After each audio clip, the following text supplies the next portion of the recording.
with my feet on the ground. Can't sleep. Good evening, y'all. How we doing today? I just wanted to say we are currently on live on YouTube for the first time. So we're going to give this a shot. And we're going to start recording as well. So we are recording tonight and we are live on YouTube and just a new challenge tonight. So, oh my gosh, my dirty ass shirt. So I apologize. Anyway, I've been working. That's why my shirt's all dirty. Been out all day. We have been just busy as heck. So, we're going to start off with southern weather news. A little bit chilly, but it's great. Pollen, way down. Absolutely way down. So, we are happy to be about that. And it's good. The pollen for 3 weeks ago was just absolutely insane. So we'll just kind of go from there. So anyway, this is the first live stream for YouTube. We're giving it a shot. We're going to just go from there. Right now, I currently have no viewers, but we are podcasting anyway. So anyway, so anybody out there who knows me, my name is Redneck. And I am the owner and operator of Southern Reds Mobile RV Service.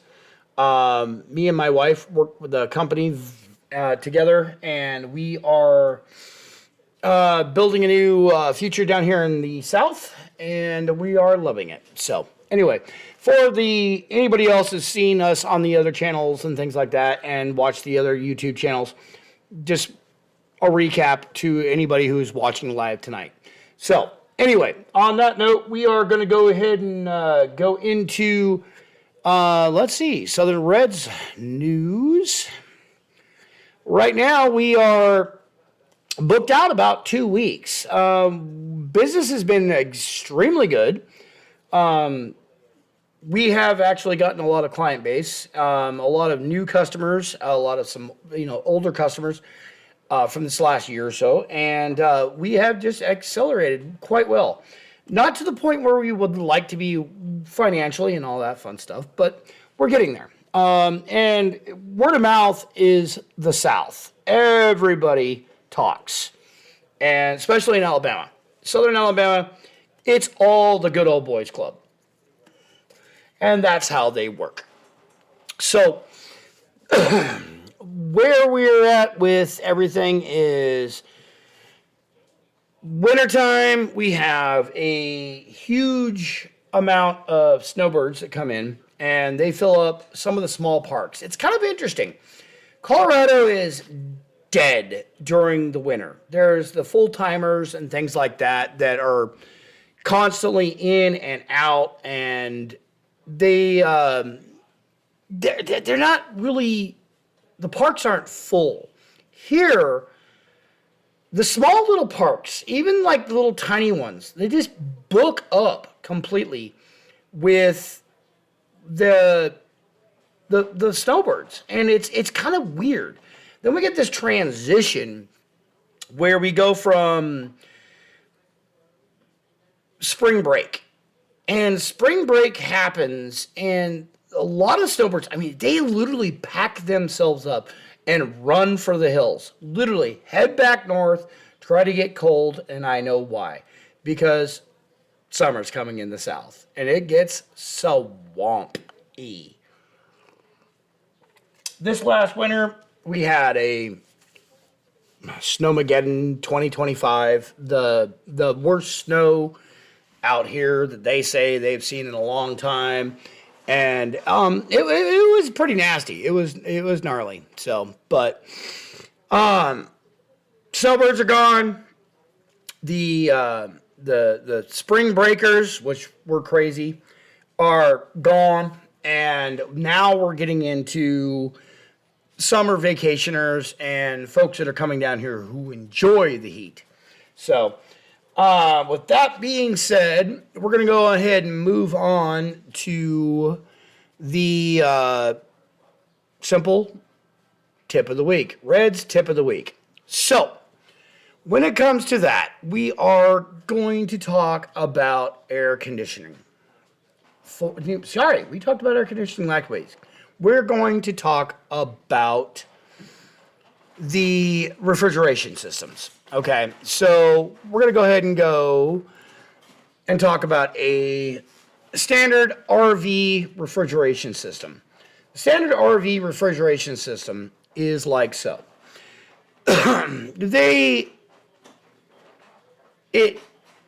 any RV system, or excuse me, refrigeration system, the object is to move the heat from inside to the outside.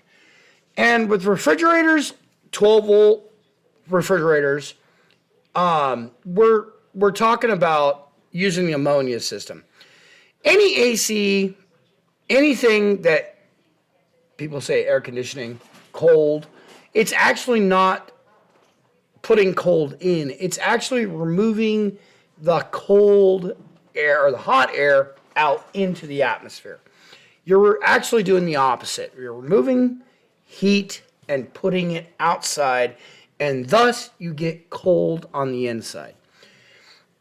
And this time of year with refrigerators, it doesn't matter if it's Dometic nor cold, anything that has an evaporated system where the hot air has to go from one side to the other. We have a common problem, which is this simple airflow. And the big tip is for this is what we're looking for getting rid of every ounce of hot on the inside and moving it up through the atmosphere and getting it out. And the problem that a lot of people have is that the vents on top and bottom or the coils are completely 100% clogged, and that always causes a problem. Sometimes you get mice buildups, you get bird's nests, you get bees nests, you get decay, insulation falls down, and things like that. And what you really want to do is get rid of that problem. Plus, on older units, you can literally have the point where you start getting older age units that don't have the proper air moving across. I'm trying to find a new picture here real quick. And what happens is you get, I'm going to go back to this one here. You'll see, going to zoom in here a little bit. Anyway, you're going to see that these ducts, the air that moves across this system, is trapped in here. And a lot of older systems, you'll get the buildup, like I said, and everything like that. And with that, you're going to see a decrease. And where you're going to see that decrease is where it's inside the refrigerator. The AC, the freezer will work really well. The ice cream will be slightly soft. Things will be a little bit chilly in there, but the fridge will really start to decline. And by not moving enough air across that system, you're going to get that blockage. The other thing is when it comes to refrigerators that are inside slide-out rooms. Anytime you get a blockage, it's coming across there, coming across anywhere there, or up top, and that proper air comes in. You get the suck in from here, it goes up through, and it comes back out. If that isn't properly moving, that is a huge problem. So what you really need to do is always check to see if, one, the coils across the back of your refrigerator. I don't know why I'm saying AC tonight, because I think it did last week. But you want to check and make sure there's no blockages coming across here, or no any impediments across here on the back of the system.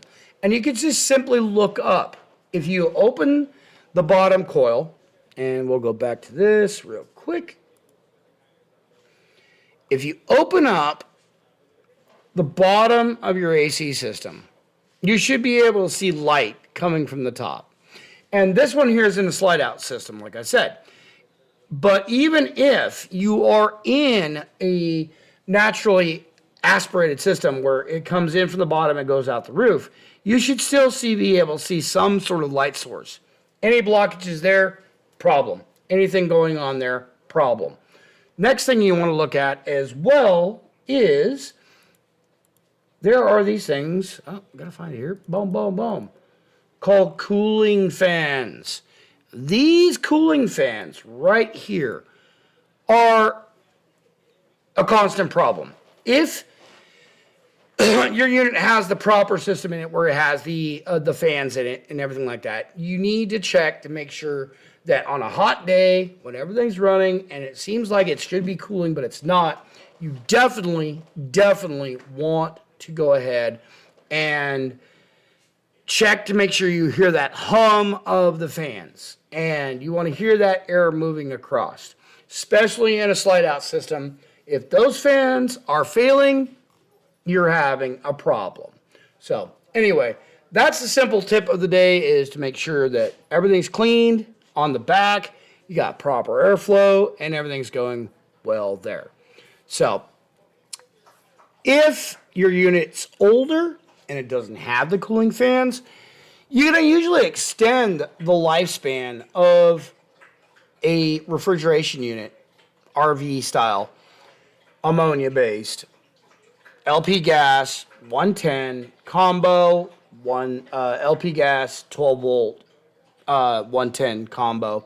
You can usually extend the lifespan of your refrigerator, especially double doors, the bigger units, Norcolds, Domestics. You can extend your lifespan of those units by just adding some simple cooling fans. And there are a lot of kits out there that are available, and you can get those fairly cheaply.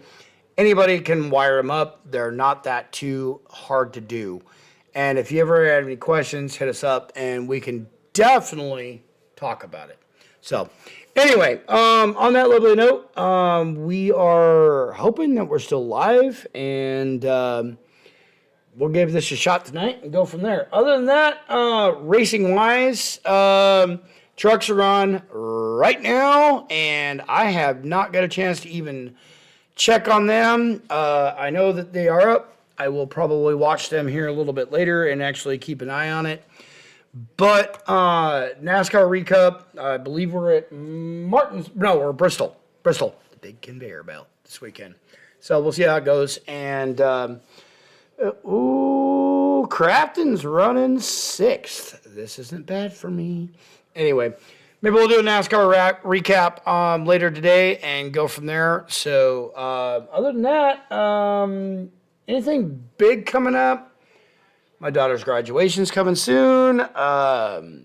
Life's doing well. We're having a good time. And we're just, keep moving forward. So anyway, night, guys. I hope anybody saw this.